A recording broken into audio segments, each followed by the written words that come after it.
So this is a three-part series. Our first part was time management and planning, and that one's already done and it's posted in our classroom.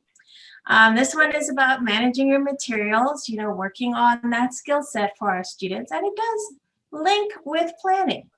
And that's why I'm doing it in this order because all of these kind of interconnect with each other. And then our last part of our three-part will be on Thursday, and that's on study strategies, note-taking, in all its various forms, okay? So that's what that one will be on.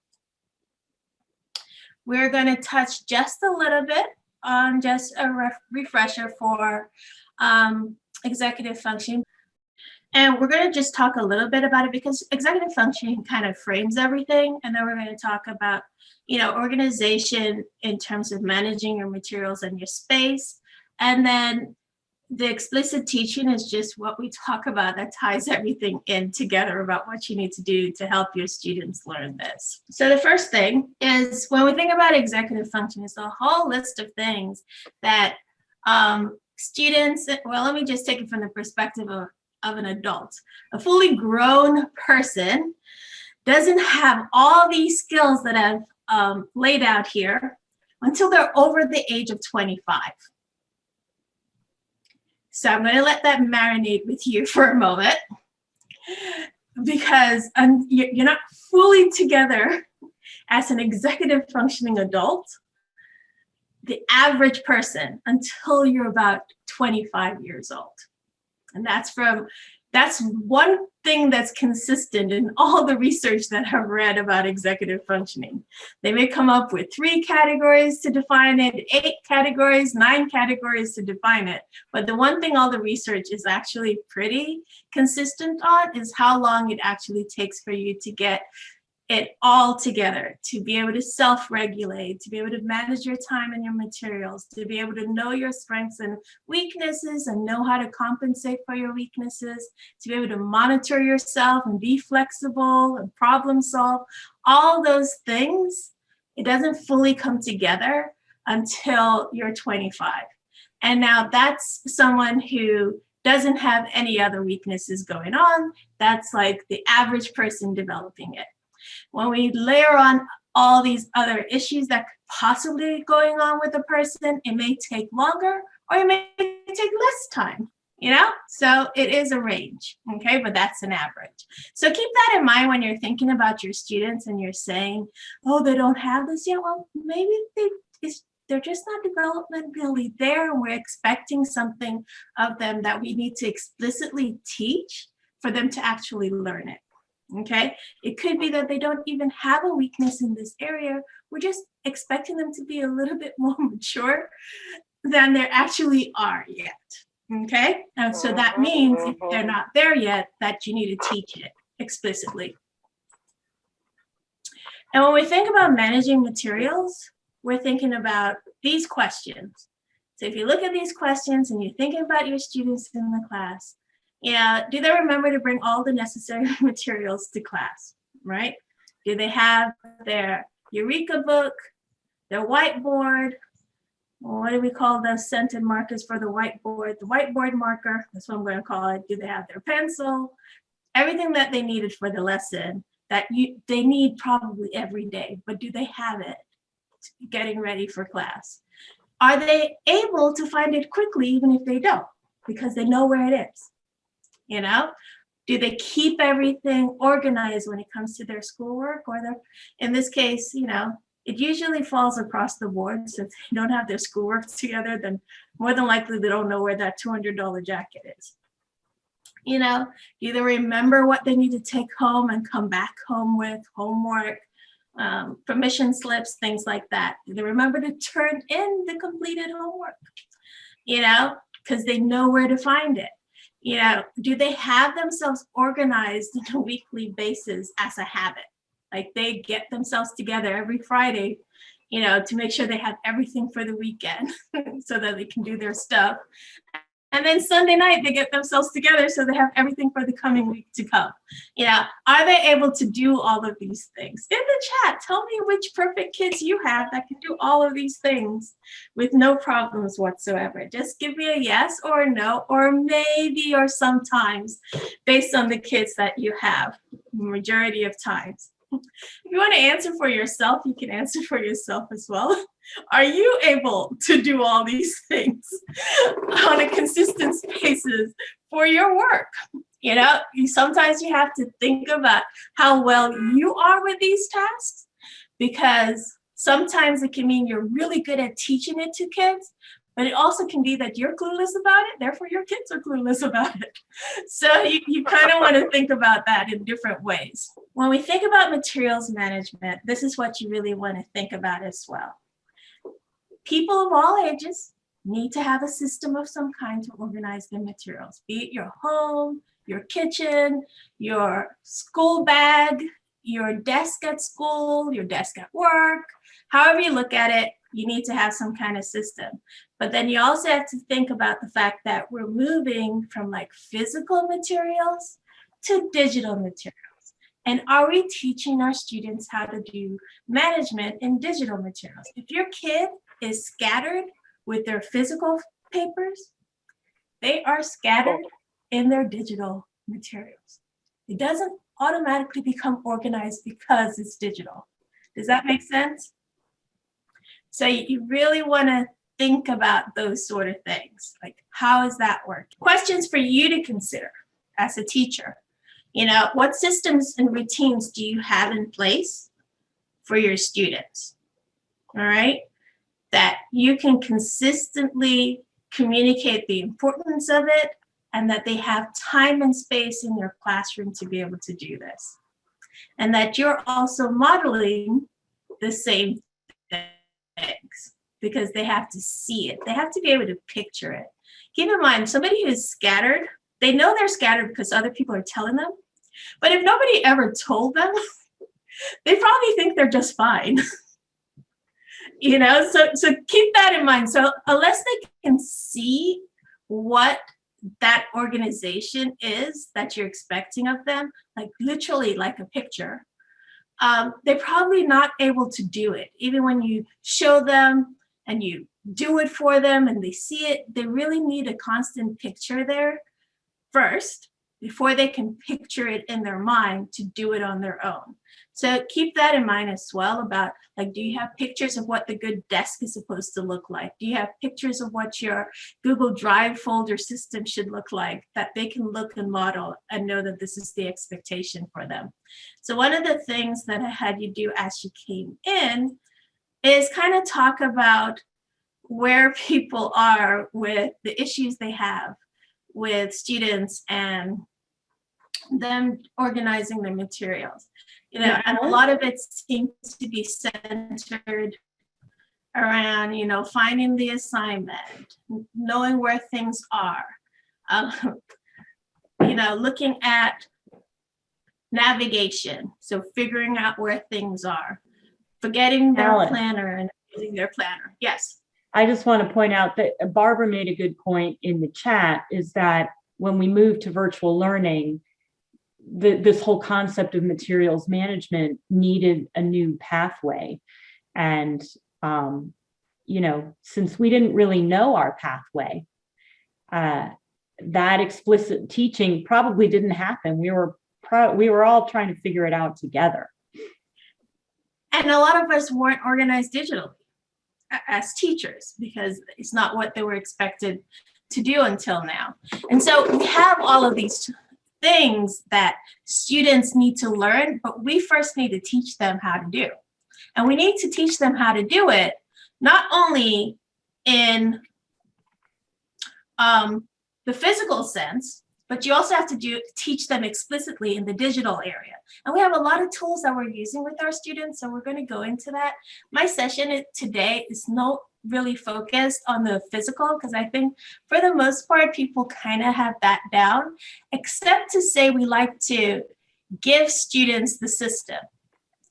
If the system is not a match for the student, they will not maintain it. if you constantly have to go back and say, put that in your accordion folder, and every single time and the kid isn't getting it, it is not a match for that student's brain. And you really need to think about the conversation you're having with the student to figure out what is the better match for that student, because they're not going to be able to maintain something that doesn't work for them. Square peg, round hole kind of analogy sort of thing. And so just because the system works for you doesn't mean it's going to work for that student. And it really is individual. Just like how I talked about the planners being individual and that the planner really needs to match the need for the student, that's how the organizational system needs to match the need for the student. It's not a one size fit all. And one of the ways that I like to do that is by actually having kids first brainstorm what materials do they have. You know, like in these classes, what are the things they have to keep track of? You know, like how can we set up an organizational system that's going to work for what they have to keep track of? And the maintenance part of this is every school year, and in high school and probably middle school case, every semester, if they get a new teacher, you may have to start this thinking again to match that set of classes to make sure that they're tweaking it to meet their needs. Does that make sense? I see a long post in the chat. Linda, did you get a chance to read that one to see before I move on? Yeah, I've been reading through. They're mostly just comments in support of what you're saying. People have talked about what their strategies are and how that relates to their students or their own kids. And Miriam is saying that she feels like it's been easier for high schools because they were already using Google Classroom. And so walking students through the agenda in the modules each day is enough to get them grounded. Okay, great. And so this is one way for you to kind of think about working. And the questions are generic enough that even if we were back in the classroom and it was physical, you would be able to do it. Or if we're digital like we are now, you'll be able to use these same questions to have the kid think about that explicitly. See, because a lot of times our kids, it's not something that they're bringing to the forefront of their mind, okay? And thinking about it overtly that, oh, this is something I should know and I should remember. You know, so when you ask those questions, it helps them figure out that this is something important for them to remember, for them to be able to keep themselves organized and understand the importance of being organized. And so I'm going to play a video, and I want you to tell me what you kind of think about it in the chat. The link to the whole video is in the presentation. And from a secondary perspective, I think it's actually pretty good to play for kids. But I'm just going to play a small clip of it. If your desktop looks like this, then you and I need to have a chat. And well, even if not, you're going to want to stick around for this video, because remember when I said my paper file organization video was the most exciting video you were ever going to watch? Well, that is a thing of the past, because everyone knows that everything gets cooler when it makes the transition from analog to digital. So buckle your seatbelts once again, because this week we are talking about how to organize and systematize the files within your computer. So organizing your computer files is simultaneously easier and harder than organizing your paper real-world files. It's easier because computer files don't weigh anything. They don't take up any physical space, so they can't really create a mess on your desk or in your living space. But it's harder, number one, because, well, we were never taught how to organize computer files. I don't know about you, but I remember being in elementary school and middle school and having teachers tell me to put things in, separate folders, to have a tracker keeper, all that kind of stuff. But when it came to my computer files, no one was ever around to teach me how to organize my folder structure, where I should save things, all that kind of good stuff. And so I just played that clipping for you.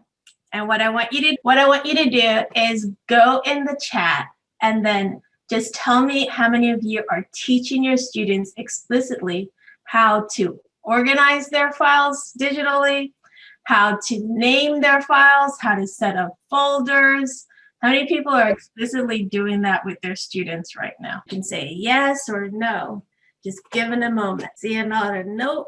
I see yes. I see a few yeses. Canvas helps, okay? Is it your organizational system or the student's organizational system? Two separate things. Someone is teaching file naming. Thank you. It's very important how you name your files. And so when you're thinking about setting up an organizational system, you want to include the student in the process. So a lot of times we're giving students the system. I'm not saying you don't give them an example, but between Linda and myself, we work on the same team. And the way I structure things and the way Linda structures things are totally different. And that means if she was my teacher and she was trying to teach me, it probably wouldn't work if she was giving me her system.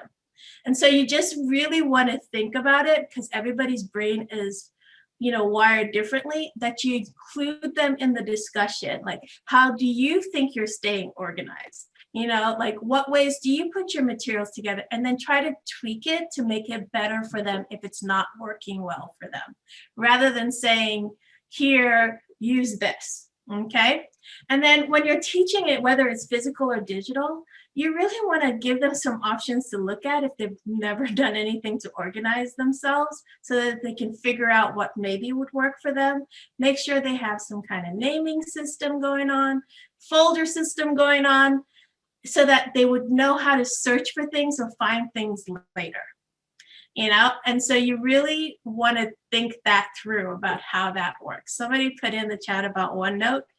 And unfortunately, I really don't know why MCPS is not more focused on Microsoft products, because I do think it would work really well for students to use OneNote. But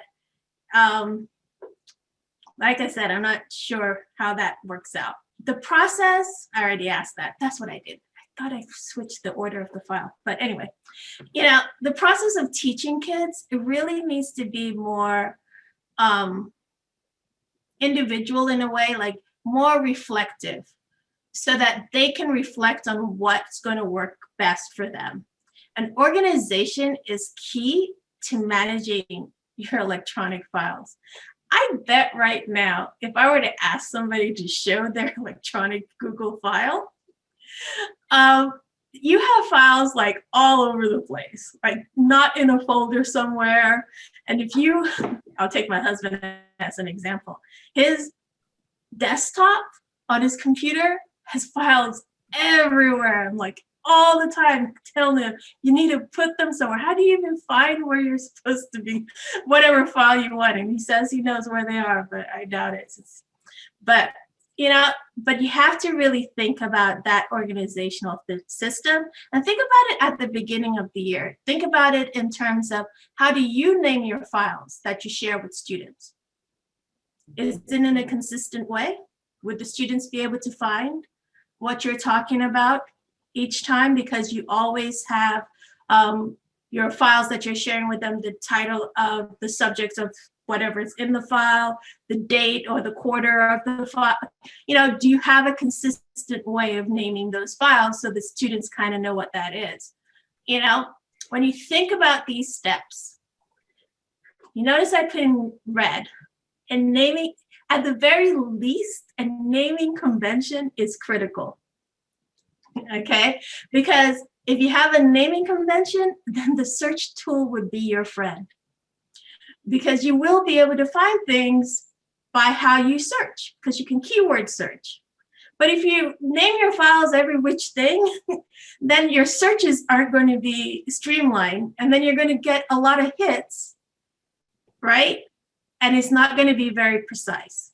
So if you think about, like, all of us here, done degrees, we've done research of some kind, and when you were learning how to research, they said, think about your keywords to search for something. It's the same thing when you're thinking about naming your files, okay? So start of that.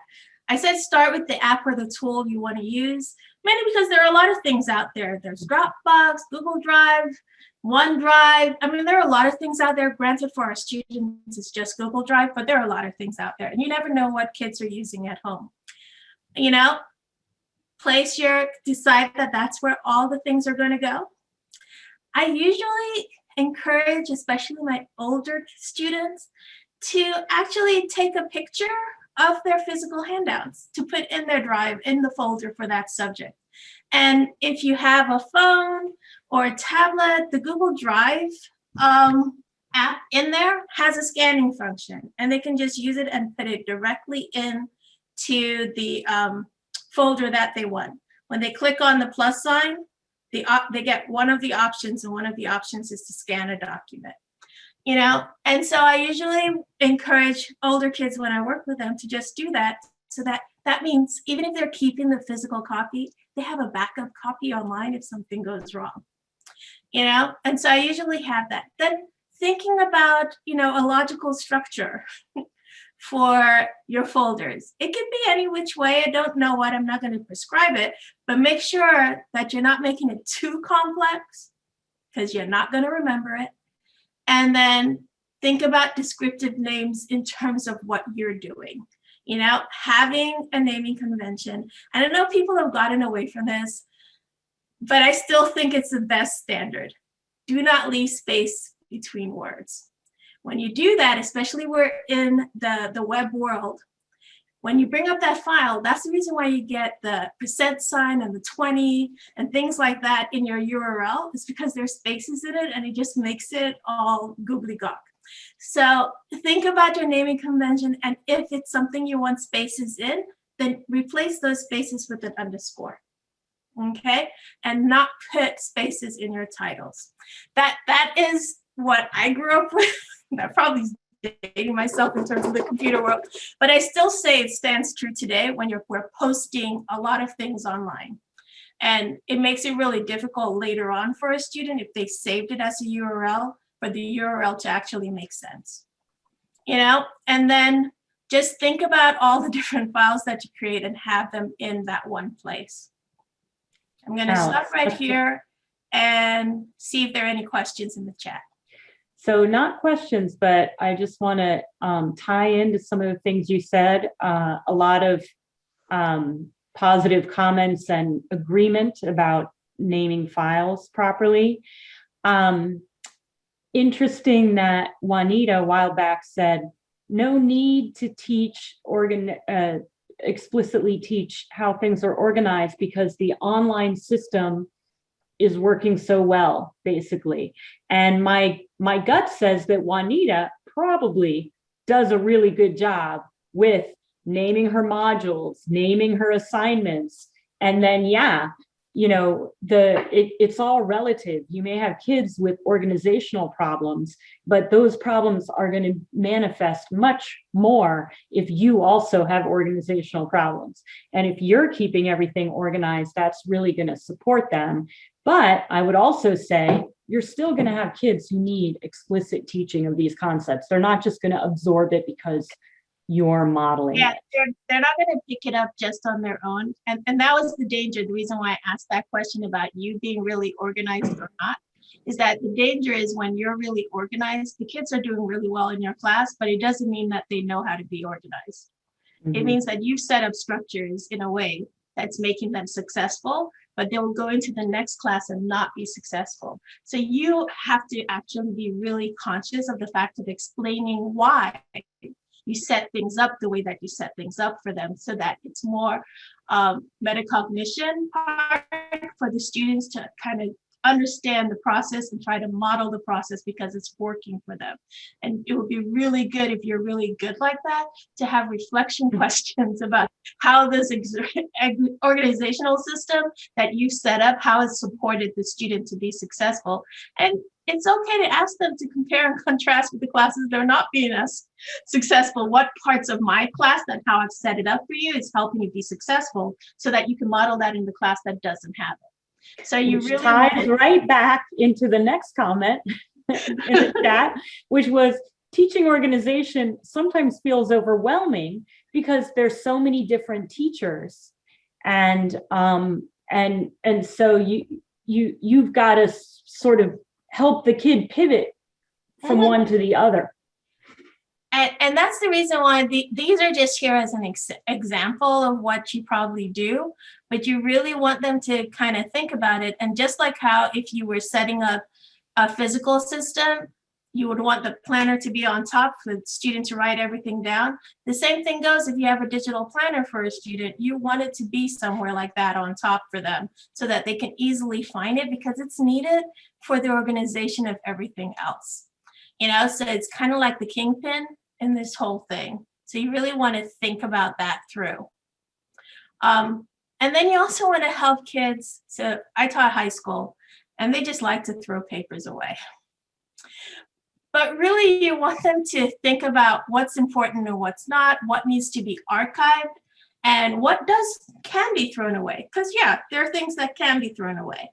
But there are other things, especially if you're in quarter one of a semester or a year-long course, you may need that a little later on. Maybe it's not a good idea for throwing something away. So you want to kind of teach that process, like what's important to keep and what's important to archive for later, and what do you need right now, like having them have that system in place, you know, and then teaching them and having that conversation about how you can put things in different place and calling it something. I call it long-term storage. You can call it the archiving process, calling it something that they're going to do a little bit later so that they can have it for this key, because this is going to come up again for us in the third session when we talk about note-taking skills.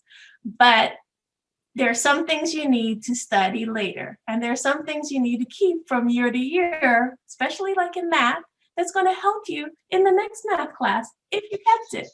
You know, so thinking about those sort of things. And that's kind of how, when you think about it, it's like the productivity answer. Reduces your stress if you come up with good system. Like every night that you're going through your files that you have, wherever it is, because you have it organized, you make your to-do list, put it in the correct place if it's not in the correct place already. You know, make your to-do list about what you need to do for the next day, figure out how you're going to chunk your time, and you have your planner and your organizational system side by side, helping you make sure what you need to do. So if you take me planning for this class, teaching today, I mean, I have my planner, I wrote down the things that I needed, what I wanted, making sure that I had all my links ready to give to Linda to put in the chat so that we're all organized. So having the kids be able to think about those things. And that's kind of how the planner kind of plays into it, because if they have an organizational system or a planner, and they're writing down what their homework was, and then their homework is not in the right folder, they'll know to go look for their homework to put it in the correct folder or put it wherever it needs to go. Okay, so thinking about aligning it together so that they can see the need for it. And when you think about, this is just a screenshot, you know, of their Google Drive, that they have a folder for each of their subjects, you know, they have,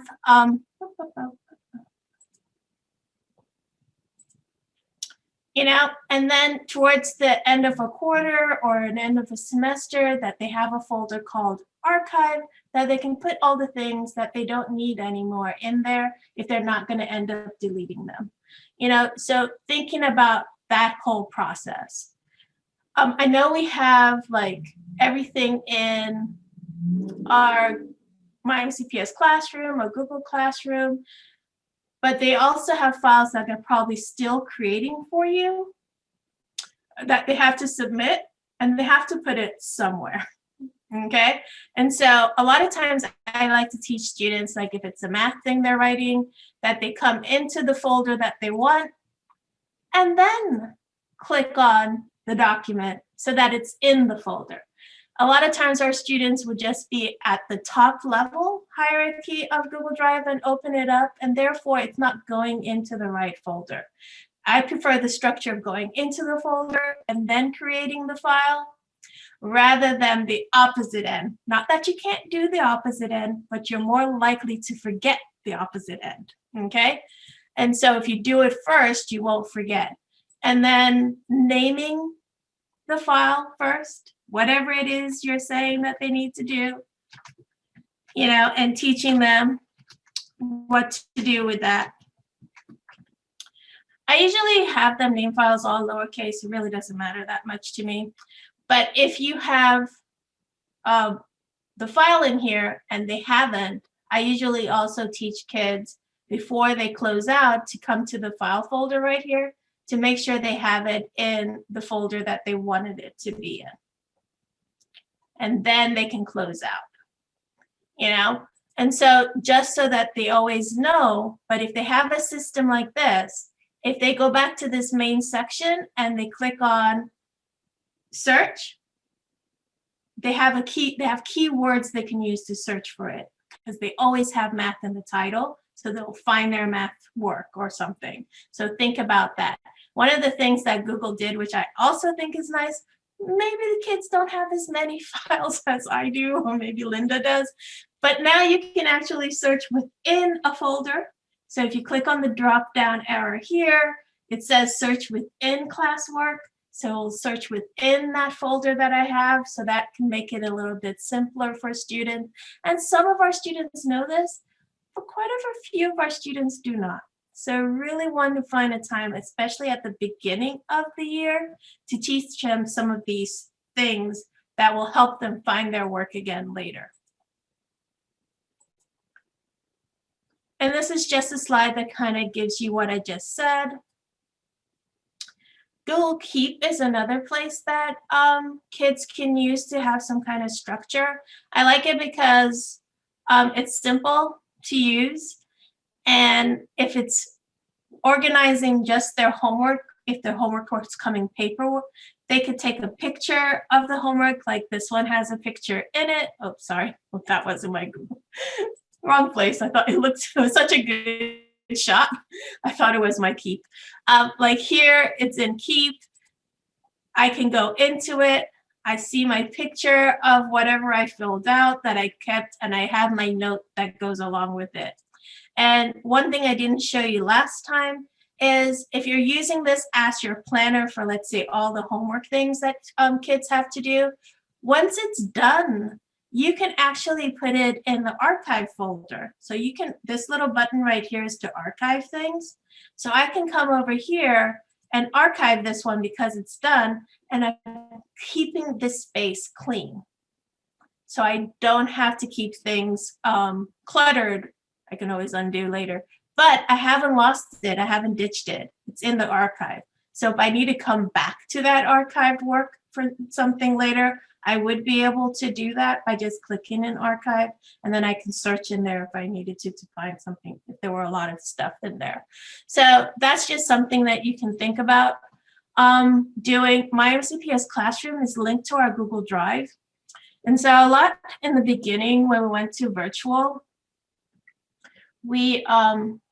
people were saying our kids can't find their work, they can't. It all depends on how you share things, first of all. So if you're someone who does the Google Cloud assignments, it does have a folder in Google Drive where all of those things go. So it's called Montgomery County Public Schools.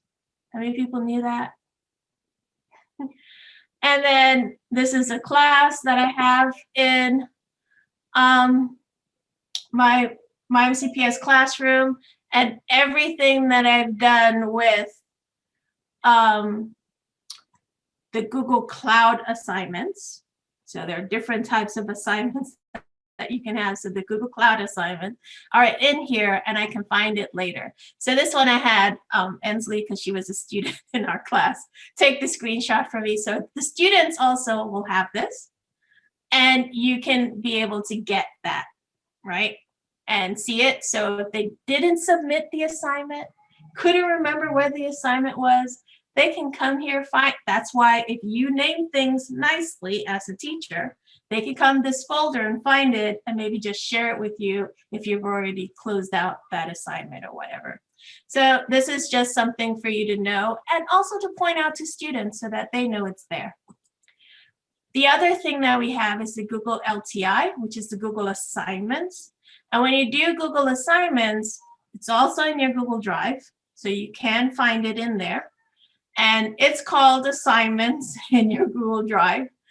And these are all my different classes. And if I click in there, all the work for the students are in there. So you are able to find it, but the same thing goes for the students on the other end.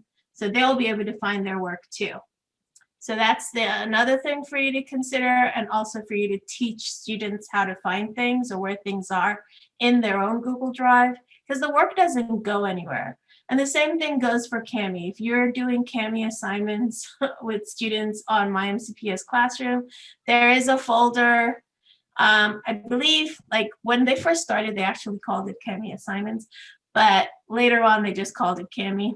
So either one of these folders can be there for students, but they would be able to find their work, and you also can find their work because everything that they did is in your folder as well, Kami folder as well. So you can find their work later as long as they started it. And if you just send links out to students, then it will be in your Kami uploads. So that's there as well that you can find. So they have a host of names that you can possibly find Kami stuff in. But I just thought I'll point that out because you also want to teach your students where they can find these things. Okay. I'm going to stop right there before we get into organizing space. So I've shown you a few different places that you want to make sure that links to My MCPS Classroom. I didn't talk about Google Classroom, but Google Classroom also has a whole folder system in there for students to be able to find their work, especially if they haven't submitted them yet, because that's usually where the breakdown is that they forget the beautiful blue in Kami, not Kami, sorry.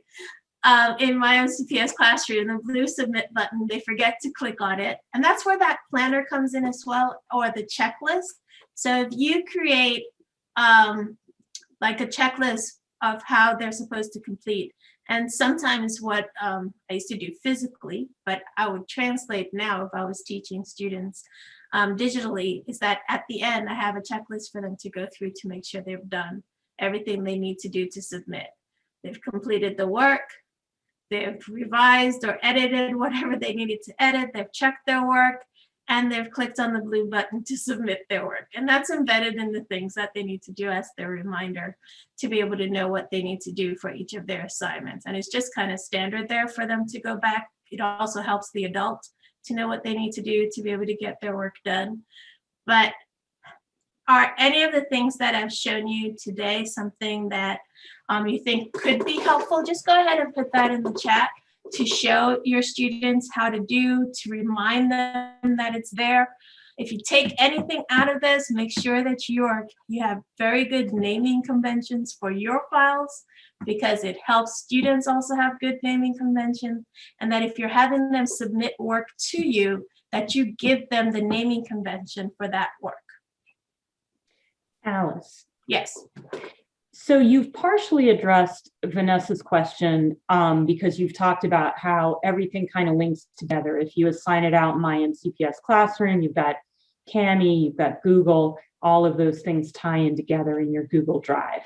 But Vanessa mentions, I think something that's a challenge for all of us in this new world is that there are so many things going on. And Vanessa mentions Nordink and Duolingo. And I know we have Nearpod slides and things that teachers are putting in the chat that are maybe assignments or things for kids to do. But how can we help kids, and how can we help maybe our colleagues, our teachers, keep those things better organized? So if you didn't take my executive function Canvas class, that's where I said streamline how many tools you're using. From your perspective and the student's perspective, if you're doing too many things, then it's going to be hard to manage. If you're using Nearpod, an easy way for Nearpod is, when you share, and I didn't take a screenshot of that and I don't have a Nearpod ready, but when you share your Nearpod with students, there's a little note-taking button on the right-hand side of the screen, right? And if they click on that note-taking button and they say they want to link it to their Google Drive, they can have a copy of your slides in their Google Drive, right? So they can get the copy of the Nearpod slides, and hopefully you're teaching them how to take notes on that. So then they can have whatever is important that you want them to remember about those notes also in the notes that they're taking. That's kind of what we're talking a little bit about in the third session. But that's one way you can have them have copies of those slides if you wanted to in the same way. If you're, I don't know the Duolingo thing. I haven't played around with that one, so I don't know that one very well. But for the Nearpod, that could be a way you can have kids get copies in their own Google Drive. So this is Vanessa. So Duolingo, I was just thinking of my own kid. Duolingo is something that language teachers use, like French. Like her French teacher uses Duolingo for certain assignments. And then she has an English teacher that uses no red ink for certain assignments. And once you submit it, you don't like, it doesn't link into my MCPS. It's kind of its own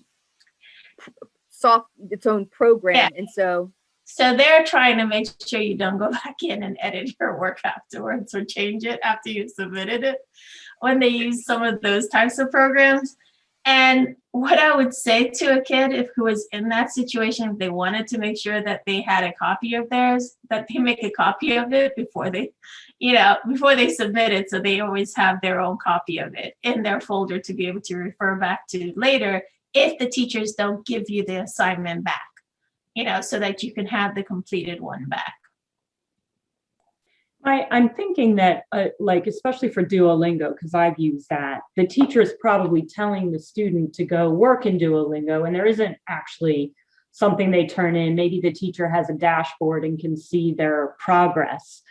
But one thing that I think teachers can do to help is to use My MCPS Classroom as the home base, no matter what you're doing.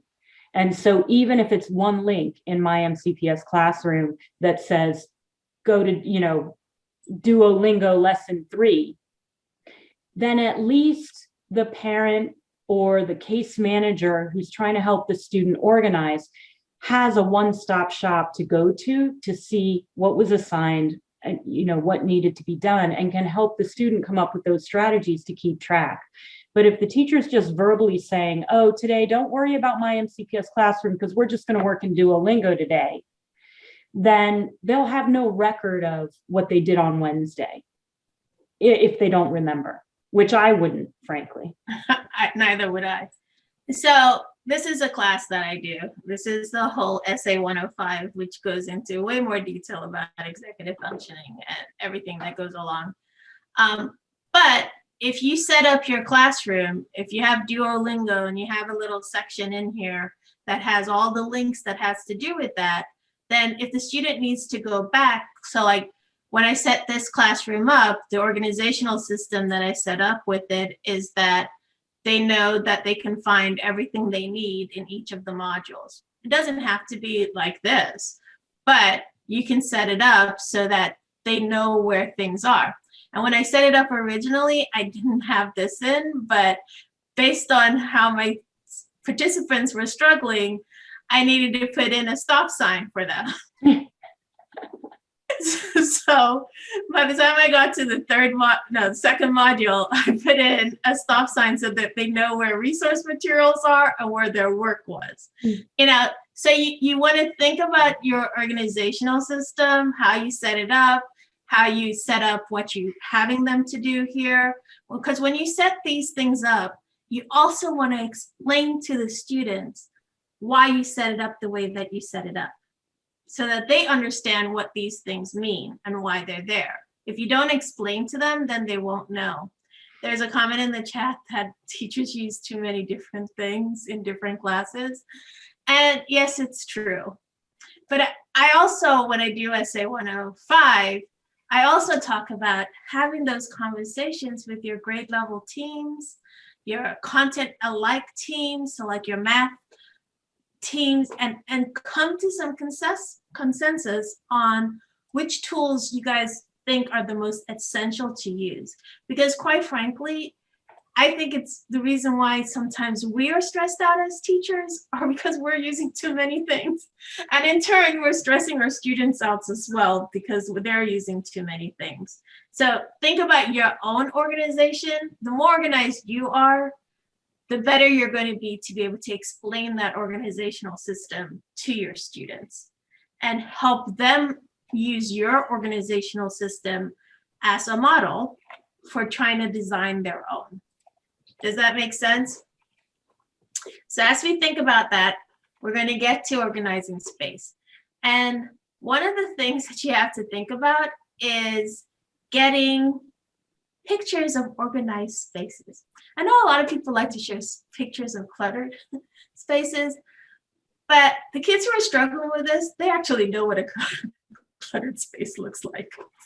And they may be very happy in it. I'm happy in it. They may be very happy in it.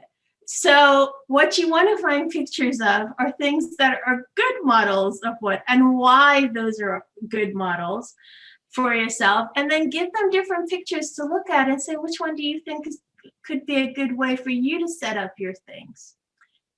You know, like what do you like about this space and how it's set up? Could that work for you? And it works whether you're talking about your classroom space. If you set up your classroom space and you're one of those really organized teachers, then explain to them why you set up your space in this way and why it's functional. How that makes your life easier by having these things ready and there and have each thing having its own space. And then it's kind of an ongoing process, because I can tell you that I don't organize my desk, even though I'm telling you guys you should.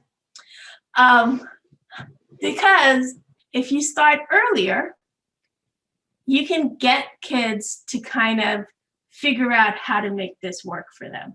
But it really comes down to what I said in the beginning, which is they need to be able to picture it in their mind.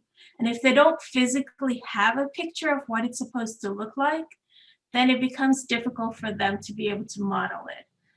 Does that make sense, what I'm saying right there?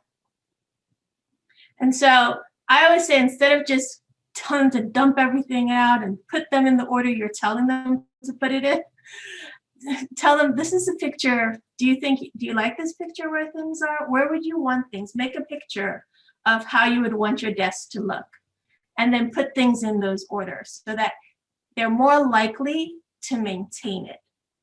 What our kids are not able to do is maintain it because it's not a system that they can picture in their head. So I want to leave you with that idea for either any kind of organizational system. A system is not going to work unless you're able to maintain the system. If it's too complicated, it's not going to work. If it's too much, it's not going to work. If you can't picture it, it's not going to work. So think about how you can work with individual students to kind of model that and kind of teach them how to do that. All right. Anybody have any questions about what we've gone over today? Linda, if you could put the attendance link in the chat, and I'll see what comments are in the chat. Feel free, if you want to talk, you can also unmute yourself now if you would like to. I'm going to stop sharing my screen.